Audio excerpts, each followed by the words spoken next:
Hey everybody, it's the Trout and welcome to the Trout Show. Thanks for joining us today.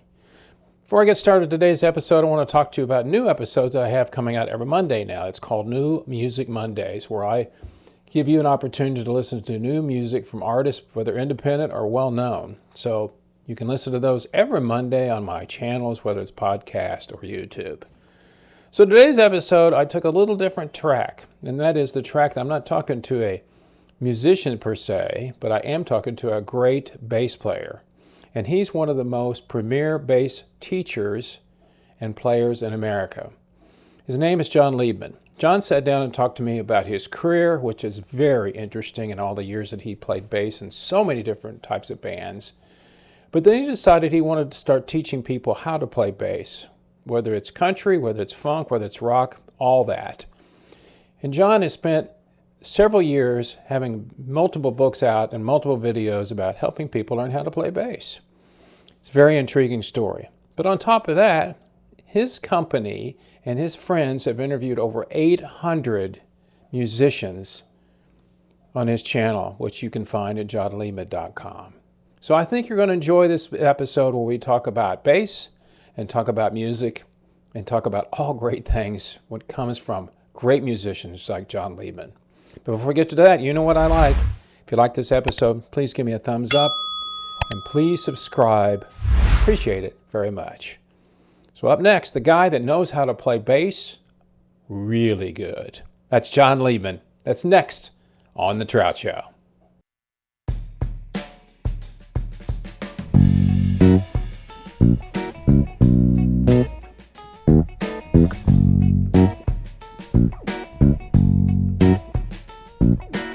Hi, I'm Jon Liebman. I teach bass. Wouldn't you love to lay down a bass groove in your favorite style of music? Maybe a little rock or some blues? Whatever the style, playing bass is fun. So tell me a little bit about what you do and your history of what you've been doing and all that good stuff. Well, I'm not sure how far back you want me to start, but I'll tell you all you want to know. First, let's start with something simple. Where were you born? Cleveland, Ohio. Okay. And my dad was a rock and roll DJ in the 50s and 60s. Oh, wow. So my earliest childhood memories are in Cleveland. And he was one of the pioneers. He had a morning show, just like so many others had in the, I guess, 70s, 80s, 90s, beyond, Oh, yeah. Yeah. people were listening to radio. And he worked for a, he started as a staff announcer for NBC. Okay. And I don't know what, he hosted a movie show on TV. So that was the local affiliate in Cleveland, right? Yes, Okay. yeah, the NBC affiliate. And Yeah. then the station was sold to Westinghouse Broadcasting in, I don't know, 1956 or something like that. And they changed his name. They gave him a very zippy name, something they thought was very cool back in those days. And his name, he went by Jerry Liebman. Okay, that's my Okay. dad. It was my dad, Jerry Liebman. And then when the rock, they said, we're going with this new format. It's called rock and roll.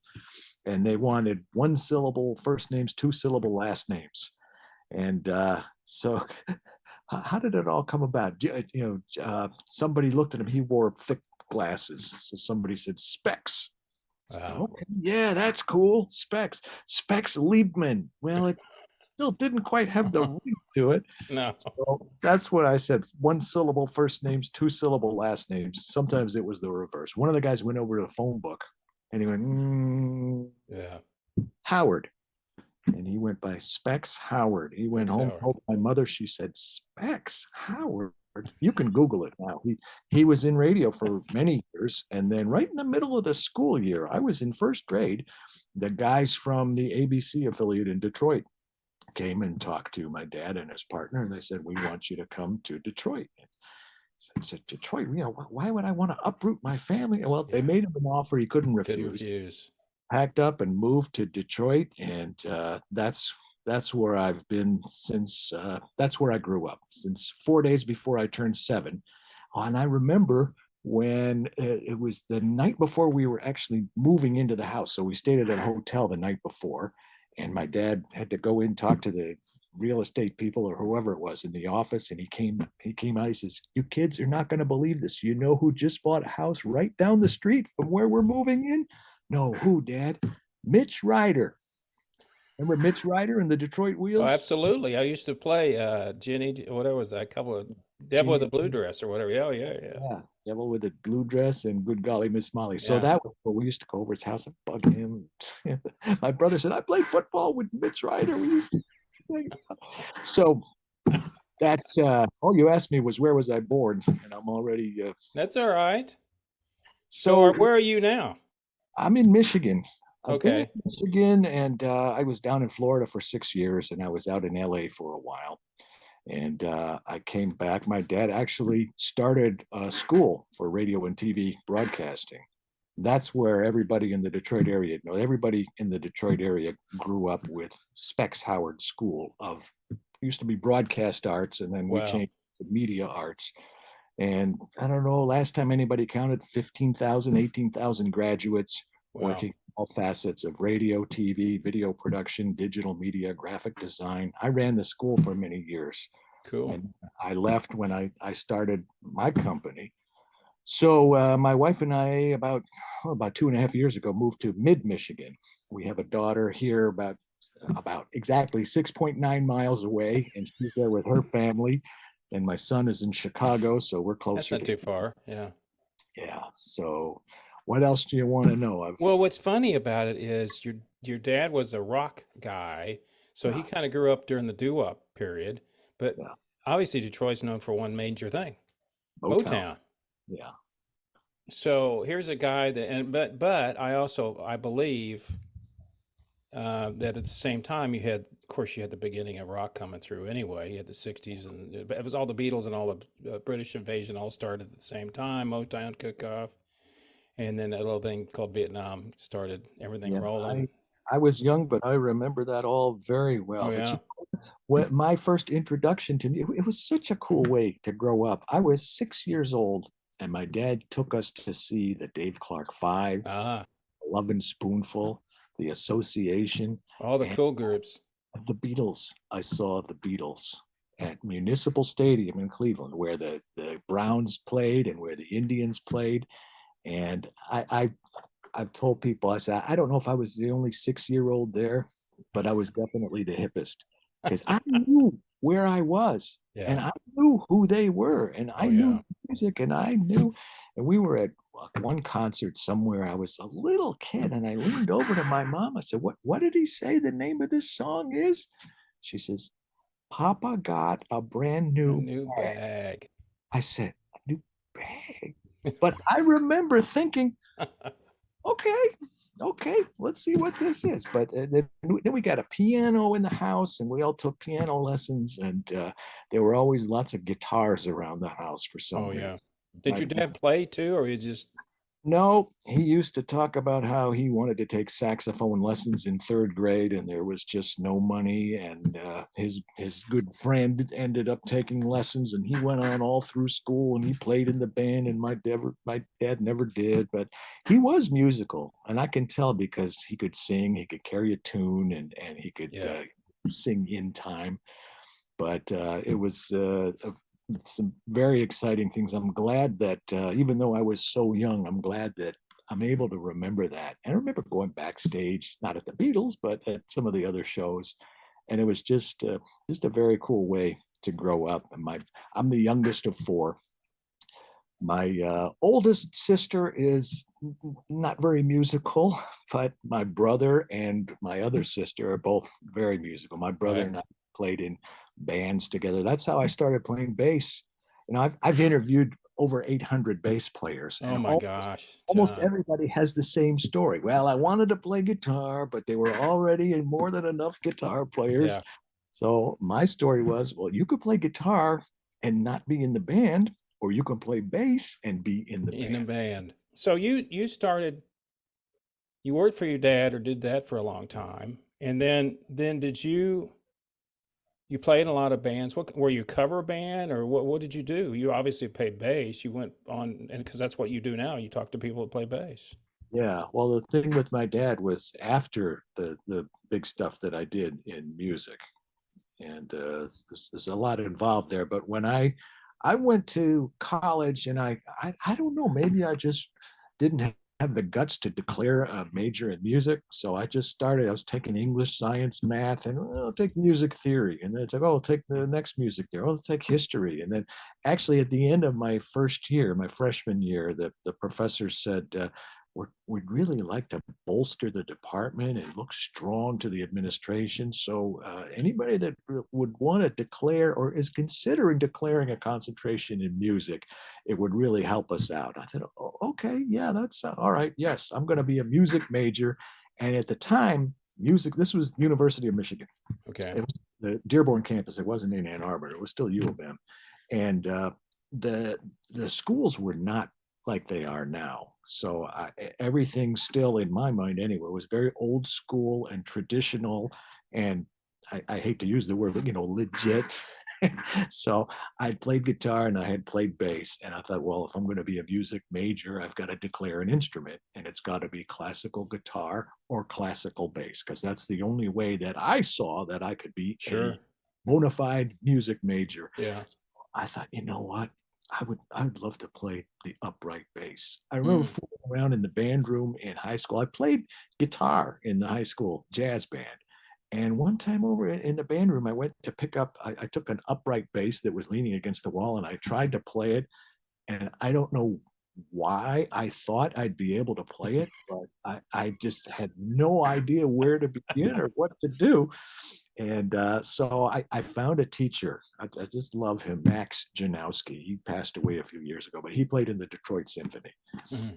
He started me from ground zero, and he had me with the bow and playing Vivaldi sonata. Well, eventually Vivaldi sonatas and things like that. And I got into I transferred over to Wayne State University in Detroit, and I was in the music program there. I played in the orchestra, the symphony band, the jazz band, really, really immersed in it. And I thought after I graduated, I thought I would go to work for my dad at the school, which I did actually in 1983. And I said, I actually took me an extra semester to graduate. So because I've always taken a million classes. So I graduated in December, and I went to work for my dad in January of 83. And I said, I'm never going to any school of any kind ever again. And I wanted to get back to playing guitar. And there was a guy in Detroit who was like the classical guitar teacher. His name was Joe Fava, like the bean. Yeah. And he had 2 or 3 stores, Fava's Music, that people would remember. And I went to study with him, but he's showing me classical technique, but he's having me play When Sunny Gets Blue and wow. jazz standards. It was very cool. And I took 3 lessons from him, and I enjoyed it very much. And I said, Mr. Fava, I really like this, and someday I'm going to learn classical guitar. But right now I've decided I'd like to continue going on the bass. And that's when I started looking around at schools. I looked at Berklee College of Music in Boston. Right around the corner was the New England Conservatory. And then I stopped, I had my girlfriend with me. We took a drive, and then on the way back, we stopped at Eastman School of Music in Rochester, New York. Heard of it. I came home, and then I went to Indiana University.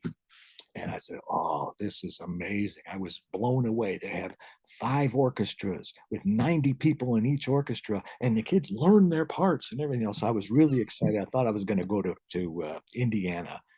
And then I went out. I really wanted to go to look at the Bass Institute of Technology in Hollywood. It's part of Musicians Institute now, but they used to have PIT, BIT. PIT was percussion, G was guitar.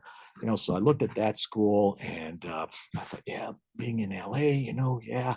And then right up the road from where you are, what used to be called North Texas State University, which University of North Texas. University of North Texas. I have friends up there. I thought it was cool. I don't know. It just didn't. It looked kind of like a big band factory to me in a way. Well, it's obviously in the time it's changed a lot. Then I had one more school to visit. I don't know if I did it on the same trip or not, but University of Miami. Okay. And I got there and I said, whoa, this is what I started out looking for in the first place. Not the classical thing with the orchestra. This is the studio music and jazz. and it just really, really hit the spot. And plus, they had Lucas Drew, who was the classical double bass teacher. So if I wanted to have that, you know, on the periphery of my studies, you know, I could do that, which I did. And I played in the orchestra. And then I just started getting gigs and gigs and gigs. People were sending me. It's funny because I didn't realize until looking back that coming from Detroit, I thought of myself at a certain level, and I was getting called for gigs that people thought I was better than I thought I was. That's what I'm trying to say. So these are gigs that I would never have expected to get called for in Detroit. And I started doing them in Miami. You do one and you do another, and you know, sink or swim situation. And I was so incredibly green. I think, well, how come every time we finish it, at each singer, each person, whatever, it says, there's a page that says bows. What does that mean? Bows? Why don't we? And then, oh, bows when the guy comes back. I mean, that's how, and I was like, how come it says BAJO on every page? What is, oh, bajo? That's the bass. Okay. So I started doing shows, and I Well, what started. kind of, if I can ask, what kind of music were you playing? I got very, very deeply ensconced and entrenched in the Latin scene. Oh, Uh, wow. oh yeah, I was doing a gig. I was playing a wedding or something at the Grand Bay Hotel in Coconut Grove, and there was a guy there. How you doing? His name was Ray, R-E-Y, Reynaldo. Yeah, Reynaldo. Reynaldo, and I had graduated from University of Miami, and in the summertime, my first wife's mother had a camping supply store. So I went to work there. I don't know why I didn't just go to New York, LA. You know, I don't know. I was in Yeah. my, and I hadn't really done that much by that time. And here I am with a master's degree in music, a master's degree in jazz bass, and I'm on the floor of a retail store selling sleeping bags and tents and hiking boots, and I just hate. And in the summertime in Miami, and everything is Oh, yeah. so hot, and the store was so quiet. You remember that song? Remember there's a band called Simply Red? Oh, yeah, I know that. I mean, they're Irish. He's Irish, yeah. They had a band called Holding Back the Years, Holding Yeah, Back holding back the years. That was one of his big hits, yeah. that was popular during those days. So whenever I hear that song, I think of how miserable I was for just. I was only there maybe 7 weeks or so, and I went to her one day. I said, "Rita, I love you. Thank you for the opportunity. This is just not what I want to do." As And she, as you would say to Ray, adios. "Oh, I'm coming to Ray." Oh, you're So coming around. Okay. yeah, so she says, "I understand. I'm sorry to see you go, but you got to do what you got to do." And I didn't have anything lined up, and I went home directly from that very conversation. And I went home and I checked, remember answering machines? Oh, yeah. So there's a message on my answering machine from Ray. He says, "John, this is Ray Sanchez. I want to talk to you about a possible gig in South America. Give me a call." So I called him, and that was where the whole thing started. There was a Wow. pop star from around Spain, the Canary Islands. His name was Braulio, and we did a tour of Colombia. And I think that's all we went on that first trip. And then we started doing shows. And then we were playing at Madison Square Garden. We're playing at the Greek Theater, and we went to Texas a bunch of times. And we're playing all the Latin nightclubs Yeah. in Miami back in the 80s. Yeah. And at the same time, I always wanted to play. I had some friends that played in the pit orchestras of Broadway shows. Hmm. I hate musicals, but I thought that would I'm be not a fan either. I thought that would be a fun thing to do. That would be fun work. So I found out who the big contractor was, Bob Percy, Persi. And I started calling him, and he was always very nice to me. And he said, uh, I'll let you know. I don't have anything right now, but thanks for calling. Well, Mr. Percy, would it be all right if I check back with you in a couple of months just to see? Yeah, sure, sure. I did that for 2 years. You Finally, didn't give up, though. he called me one day. He says, "John, I got something where I need a bass player, but I don't know you." I said, "Well, you can call Don Kaufman over at the University of Miami, or you can call." He said, Don Kaufman's good enough. So he called, that was the teacher at University of Miami, the bass teacher. And the show was Into the Woods. And Cleo Laine was the star. Wow, that's a name I haven't heard in a long time. Yeah, that was amazing. And so it was a big deal. It was actually, it was part of the national tour, but it was just, all I knew was 5 weeks in South Florida. 3 weeks in Fort Lauderdale and 2 weeks in Palm Beach or something like that. It was cool. Steven Sondheim came to the rehearsals. And so I got to do that, and I really, really enjoyed that. That was a whole different kind of thing for me. And next thing I know, the conductor called me and asked, this is like, I don't know, a month or two later, and he asked me if I would like to do the national tour of Into the Woods. I say, yeah, that sounds pretty good. So we went to, where did we start? We started in Denver, then we went to Tulsa and Des Moines and St. Louis and Cleveland, played Heinz Hall in Pittsburgh, and played, I don't know how many cities. And then the last show was in Wilmington, Delaware. And I got back after it was a 14-week run. And I got back to the hotel after the very last show of 14 weeks there. And somehow they found out where I was. This is before texting and cell phones. None of that. They got a phone number of the hotel where I was staying. And it was somebody from the Burt Reynolds Theater in Jupiter, Florida. I was going to say, I was running, Jupiter. I forgot about that's where it was. Yeah. And they needed somebody to do Dreamgirls. It's fun because the bass player had to have his appendix out. So one thing led to another, and my name came up. So I did that right away. And then got some people there that were also involved in the Coconut Grove Playhouse. So I did a bunch of shows there. And then with Bob Percy, the guy that called me for the first Into the Woods, he hired me as the house bassist at the Hirschfeld Theater on Miami Beach. So I did all the shows there. We did Ain't Misbehaving with the Fifth Dimension. We did They're Playing Our Song. I did Oliver from oh gosh, that goes by Oliver. Davy Jones from the Monkees. Oh yeah. And Phantom of the Opera. And for some reason, it must have been because of Christmas or something. It's really weird to have a break in December in Miami, because that's when things are the biggest. But I don't know why, but we did. And I came up to Detroit for a few days to be with my family. And my brother-in-law owned part of a racehorse. so we went to the I hope he had the good part. He owned a percentage of So we went to the racetrack, and I'd been a couple of times. I don't really know anything about it, but I got back to Florida, and I struck up a conversation with Davy Jones, because I knew he was a jockey and he was into horses. That's right. That's where he started.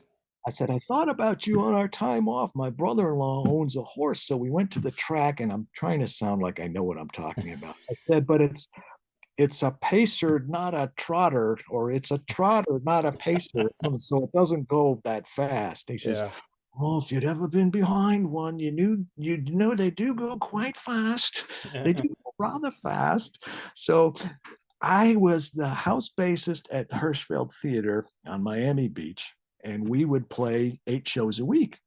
And then I would leave the theater at about, 11 o'clock or something at night, and head straight over to Little Havana, and I'd play at the Copacabana. Oh, wow. Those shows didn't start till probably midnight. Maybe 1:30, 2 o'clock. Wow.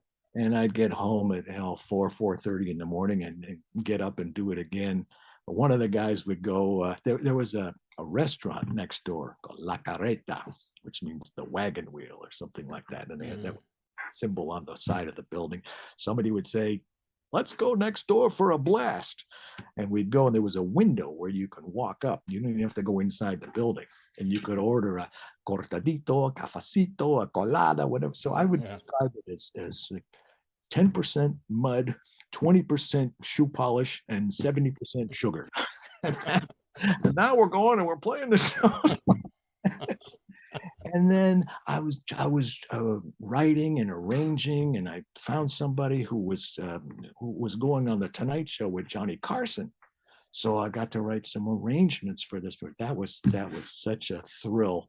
Actually, I happened to be home in Detroit again when that aired, and her name was Roz Ryan, and she's done a lot of Broadway and a lot of singing. And then Sandra Santiago from Miami Vice went on.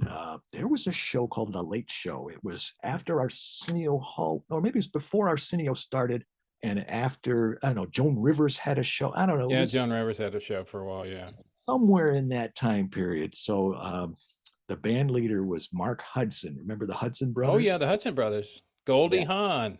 Yes. Yep. And Jimmy Johnson was the bass player in the house band. So I did an arrangement for her, and they performed it on TV. The Man That Got Away, Judy Garland, Liza Minnelli, you know. So but with Ray Sanchez, that first trip we went, the first trip to South America, we were in Colombia, and we were roommates. And I've driven a lot of roommates crazy by just sitting slapping the bass. One guy says it's like somebody sticking needles. Anyway, I didn't know Ray had been listening or paying attention, and I stopped for a second, and he said, "You ought to write that stuff down, man. You should write a book."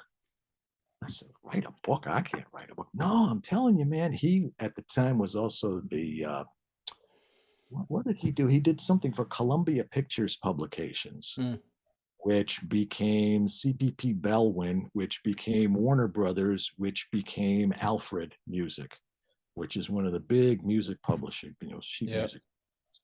And we still talk about it to this day. Ray is a very good friend of mine. I talk to him all the time.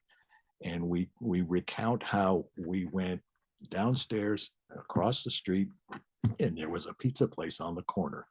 And we're sitting outside this pizza place, like cafe type of place, and Colombian pizza, talking about how to write a book and how to, he said, "I think you should funk bass." Yeah, that's it. Funk bass, dude. And I went home and I put down a few notes, and then a few more and a few more. And then I remember shopping it around the NAMM show.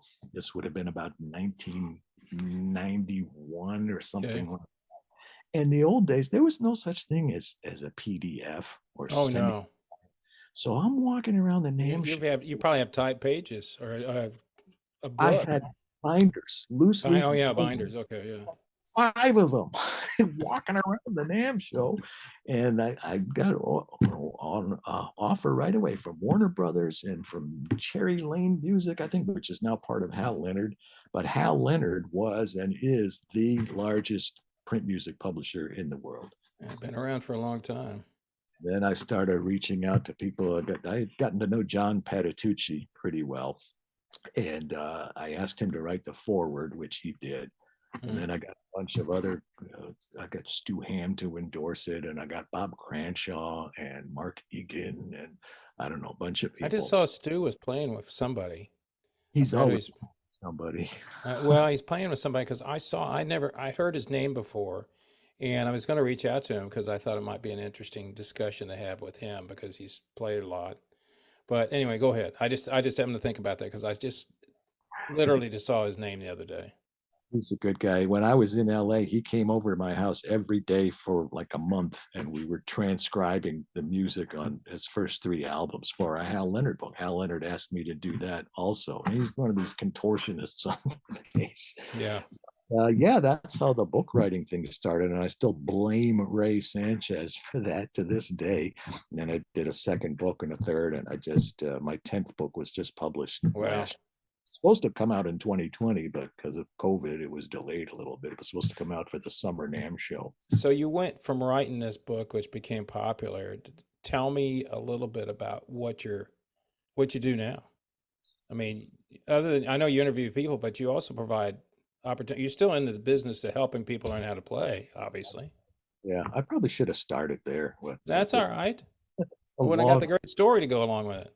Long lead in, but I you can't really tell from looking at me, but I have a a neurological movement disorder. It affects the entire right side of my body. Hmm. I walk kind of funny. Sometimes I get the shakes, and sometimes I walk with a cane because my wife says if you don't walk with a cane, people will think you're drunk. So I said, all right, so I'll walk with a cane and an excuse to get drunk, So.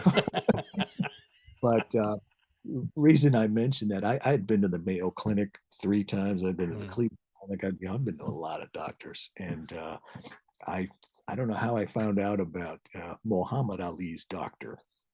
This is an answer to your question. You'll get the answer. No, that's all right. I'm fine. Go ahead. And I went to visit him for 10 days and visit him. I went to the hospital. What did Mohammed have? Did he have Parkinson's? That's what I thought. Okay. What I have has a lot of similarities to Parkinson's, but it's not Parkinson's. So they told me. So just before I left for this trip to this vacation, this period in New York, I got an email from some kid I think it was in England. I don't know if he was a kid, but he said, Jon Liebman, I love your books. I love your stuff. I love what you do. I looked all over the internet, and I can't believe there's no jonliebman.com. And I went,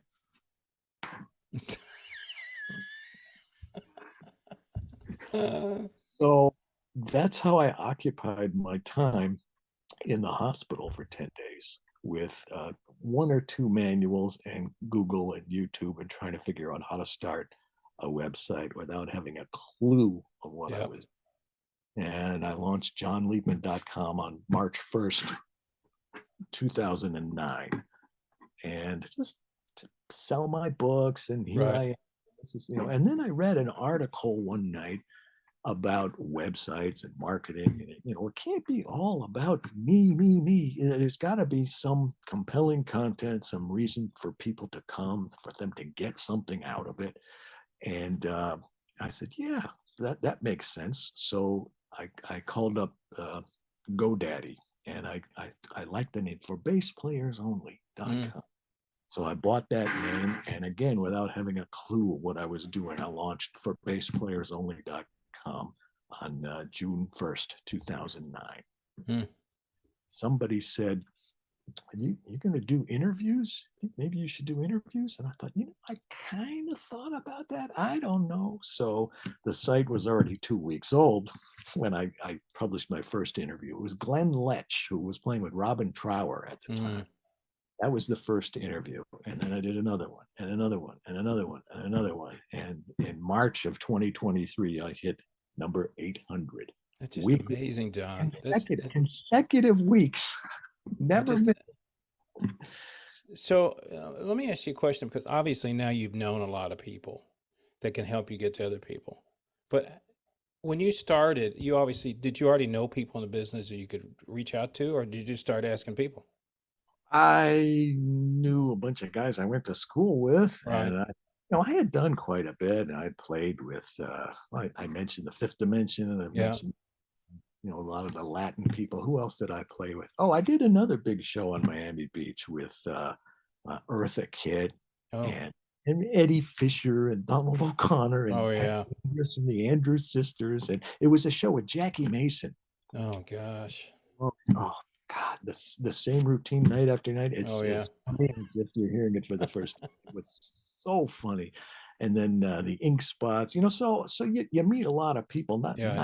I'm not talking about the stars, but the other people that I played with, and the time I spent out in LA. So I had known a lot of people, but I don't know how. I guess I started. Ed Friedland was interview number 2, who was also number 800. I figured it's not too soon to do a follow-up with him. Yeah, no kidding. And I just started reaching out to people. Leland Sklar got back to me. Chuck Rainey. Who have you interviewed? You haven't interviewed that you want to, but you can't get to do anything. Or who do you want to see? Who do you want to interview? We already got Paul McCartney, Geddy Lee, Sting, all these people.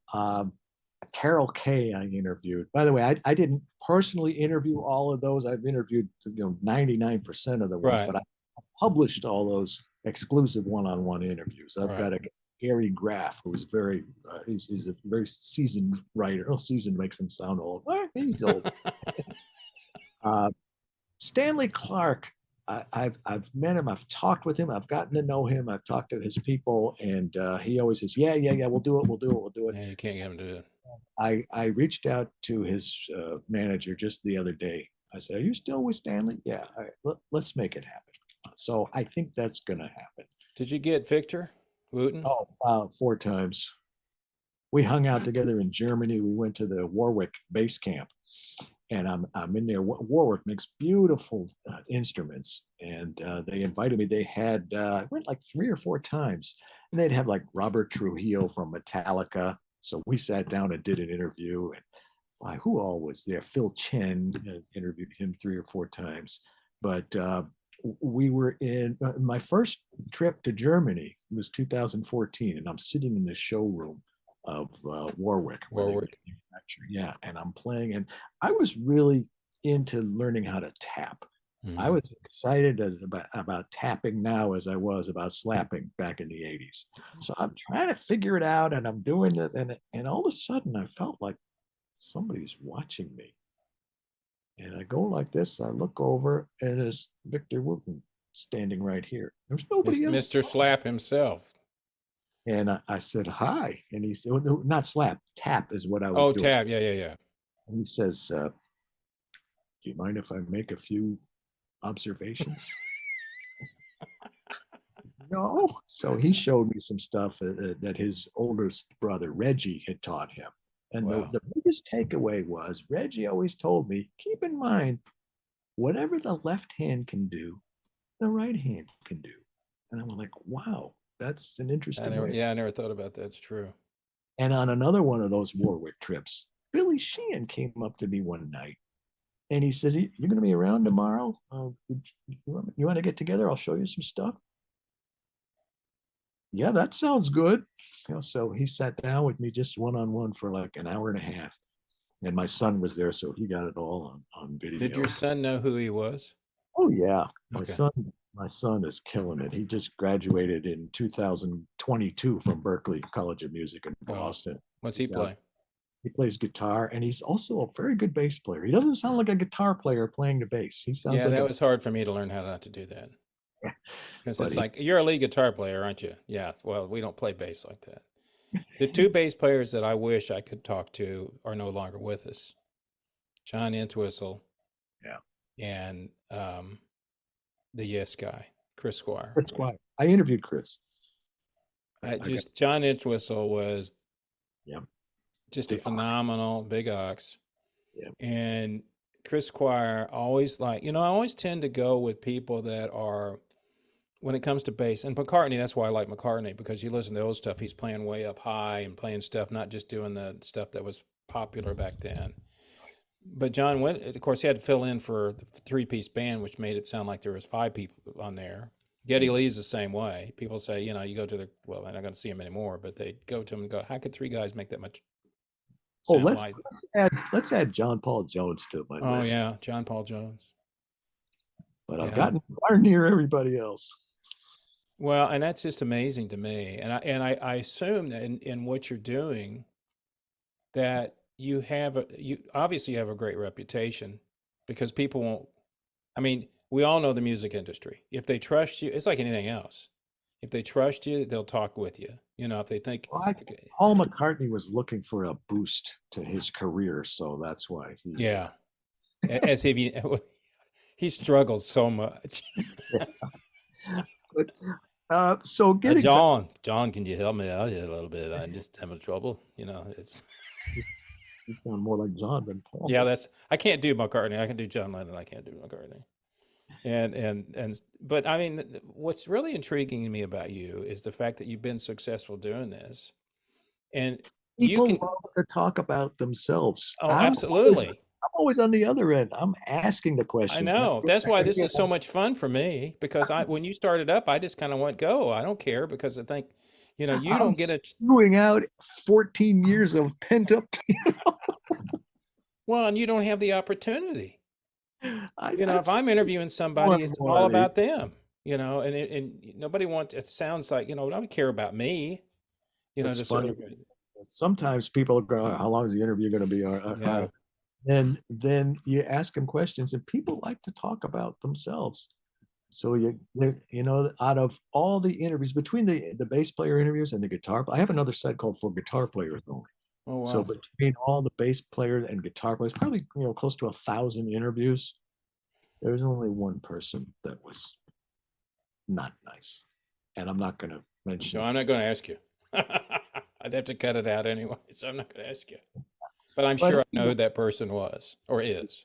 What I do, I have a site called for bassplayers.only.com, and most of my audience is men in their 50s, 60s, and 70s who have always wanted to play bass. A few of them are beginners, but most of them have dabbled with it on and off over the years. Right. Of the classic rock and soul and R&B from the 60s and the 70s. A lot of times they have arthritis or tendonitis or other things that happen to our bodies when we get into our 50s, 60s, 70s, shoulder, and there's some. Wake up in the morning and why is this hurt that I didn't hurt yesterday? Yes. I didn't even know I had this. What is it? Yeah. So they want to be able to groove, and a lot of them have the misconception that you have to be, you're talking about Stu Ham before, you don't have to do that. You can play a James Jamerson Motown groove without playing all the notes that Jamerson played, and the same for McCartney or Chris Squire or Jaco. He was Jaco, yeah. But I've got some Jaco stories too. But so I have a membership where people come and they learn, they go through all the different courses, and the courses are in various kinds of technique and various genres. And I also have courses in scales and theory and sight reading, and a course called Basics with 2 S's, and Beginner. But I also, how about that? And then, right now I'm in the process of breaking up the rock course into 4 different courses. And I'm going to have, I shouldn't say this, but the early videos that I did in 2012, before I launched the site in 2013, the instructional part, I should say, the original, it was 2009, like I said, but I have gotten a lot better at it. Oh, sure. Yeah. So much. And plus reaching out, I was under the mindset of just, this is what I want to have, and this is what I want the people to have. No, you've been in sales and marketing, so you know how that is. Yeah. You got to know what the people want and give them what they want. Yep. And I'm redoing it. I'm breaking it up into the first course, which I'm getting ready to launch within a week, is called Early Rock, and that's in the styles of Buddy Holly, Chuck Berry. Oh, the early stuff. Okay, the 50s and and then into the 60s, like early Beatles and those kinds of things. The second course is going to be classic rock. Rock had matured a little bit. The third course is called hard rock / metal. And I have a course now called soft rock, but I'm going to redo that also to make it consistent with the framework that I've been honing and developing, my Groove Grower framework, which is theme and variations. You start out with a very simple groove, and then the next variation is just a little bit more complicated. Then the next one's a little bit more complicated. So by the time you get to the last one, you're still playing the same groove. And it's not to show off and go crazy. It's to show you a little bit of what's possible and to build your technique, but always, always, always give the music what it needs. Serve the song. If the song needs you to play busy, play busy. Most of the time it doesn't. Calls for 1-5-1-5. Don't say, oh, it's just 1-5-1-5. It's no. It is a big deal. I want you to give me the best 1-5-1-5. Are you playing in time? Are your articulations good? Are you watching your note releases, not just the attacks? Are you playing it in time? Are you playing it consistently? Can you play it for a long time and keep it up? All those kinds of things. And I have a digital course called Power Grooving, which goes really deep into several different styles. It's kind of the mirror image of the membership. The membership is called the Bottom Line Club, and that's what I just described. Power Grooving is the mirror image of the Bottom Line Club, whereas in the Bottom Line Club, you pick a style or a genre that you want to learn, and you play a bunch of different grooves in that style. Bottom Line Club, you take a chord progression and you take that same chord progression and you play it like a rock beat, you play it like a shuffle beat, you play it like a Oh, country okay. Gotcha. funk R&B, so Yeah. that was a major undertaking. And I've got a couple of mini courses, and I'm working on a brand new digital course right now. I can't really talk about it too much. It's in the works. I'm doing what's called validation calls. And I reached out to a bunch of my students and asking them, first of all, what is your biggest frustration? What do you Mm. want? What's holding you back? Why Mm-hmm. are you stuck? And then after, at the end, I say, okay, here's what I'm thinking of doing. How does that hit you? How does that strike you? So I'm seeing a lot of trends and commonalities. I'm trying to get a good cross section of people within my, avatar of customers that I have. So that's what I'm working on right now. Well, it sounds like you got yourself planned to do this for quite some time. Until, My wife jokes because I say, "Oh, I just got to take care of one little thing." Yeah, you always have. yeah. Oh, yeah. So when I started But I interviewing, do. well, I was just going to Yeah. say she's used to me now when I say, she'll say, "Who are you interviewing?" Most, she won't know who they are because sometimes I do a lot of independent people, and even the famous people, she may not know who they are. Yeah. And then of course, Tuesdays and Wednesdays are edit days, and all that stuff. I don't need to tell you any of that stuff. Well, I've And got that then, interview every week, and then I have a blog every week also where I take one little takeaway from the interview and I write something about that that's focused on solving bass playing problems and achieving bass playing goals. And I used to have a weekly YouTube video, and I'm going to get back to that. And I've been threatening to start a podcast, which I think is well overdue. So, enough people do it. I think the thing about it is, you're just a prime example of being bit by the music bug and can't stop. And making a living off of it is even great. And one of the satisfactions I get is seeing people that I interviewed a year or so ago or longer that are now weaving their way to the top of the food chain. I thought I was going to get the kids. I thought that's who my audience was going to be. And when I started writing books, people were saying, "Oh, you're writing for the MTV generation. You got to write really simple, short sentences." What I did was take my experience in the business world and in education and in music, and I formed my business. The biggest piece that I didn't have, that I didn't really know anything about, was the online Oh component. yeah. And I'm by no means an expert, but I'm at the point where I can hold my own and I understand how it works. And I have a very small but mighty team, so they help me a Well, lot. and I think the thing is, I look at people that have 3, 4 million people in the music business, not music stars, but people that are producers. I have 3, 4 million people that follow them on YouTube, Mhm. and I'm envious, but I also know they didn't start yesterday. That's true. And they all had, it's just like our song. They had a hook. Yeah. They have a hook. And one thing, look, the last band I was in, and this is what helped me, and when the guy, obviously a guitar player, so they would tell me, here's the song we want to do. Well, I could sit down and learn it, but why do that? I could just go to YouTube, you know, and somebody on YouTube is going to say, here's where it's played. He plays it up here, and you got to know how to play it. You still got to know how to play, but it sure saved me a lot of time, you Yeah, know. YouTube in most cases is not going to save you a lot of time because Well, when they I'm wanted very this, honest with the people. I say anything you need, you can find on YouTube, yes, but you you can. got to sift through so much stuff and then Yeah. find something to test it and see if it works. And if it doesn't, then find something else and test that and see if it works. So yeah, I'm not free, but No, you shouldn't be. I'll get you right to where you want to go right away because I've been there and I've done it. And Well, the one thing they're getting from you is something they don't have, your knowledge. I mean, what's the old story about, the guy goes in and taps a nut. He goes in and asks them to fix something. That'll be $500. Well, I could have done that, yeah, but you didn't know which one to tap. that's right. It's the same thing with you. I mean, you have that. With just listening to your history, which was very intriguing to me, and all the things you've been through, the one thing that was the whole thing through is playing bass. Yeah. Yeah, the entertaining part is cool where you play there, play that, but you were just getting better all the time because you were playing. And now you instill, and one thing you said earlier, and it's the same way with me, I remember my first and only guitar teacher. That's been 60 years ago. I still remember him, his name. And like you mentioned, the person to you, you never forget that person. And the sad thing for me was, unfortunately, I realized I should reach out to him. He was already passed away.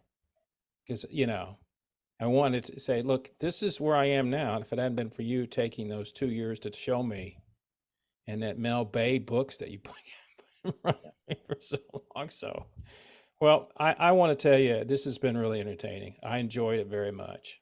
And Well, thank you. So did I. You got a lot of stuff going on. Got a lot of stuff. Yeah. All right. Well, you enjoy the rest of your evening, and we'll stay in touch. Thank you. You too. Appreciate it. Let me know if you need anything else. You got it, brother. See ya.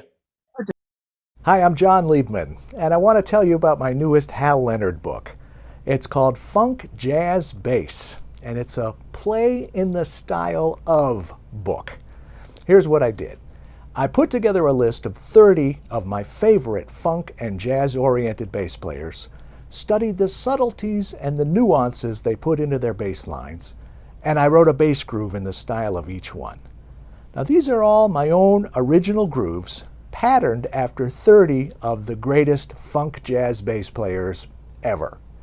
Each groove includes a paragraph about what makes each player unique, complete music notation with tablature, and access to an online video of me demonstrating each groove.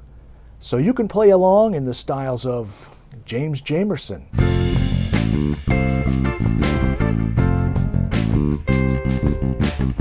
Bernard Edwards,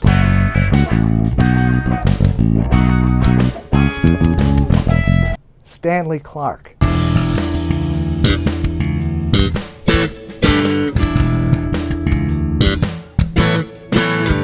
Rocco Prestia,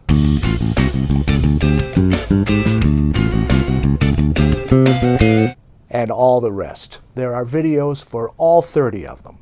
There's plenty of funky R&B, a little slapping, some fretless, everything. The book also includes an amazing foreword by none other than Nathan East, plus very, very generous endorsements from Bunny Brunel, Alain Caron, Carlitos del Puerto, Bagiti Kumalo, and Chuck Rainey. The book is called Funk Jazz Bass. It's my 10th book, not counting the transcriptions and play-along books, all published by the incredible people at Hal Leonard Corporation. It's available now. This book is sure to expand your bass grooving vocabulary big time. Funk Jazz Bass by me, Jon Liebman. Buy it and let's groove.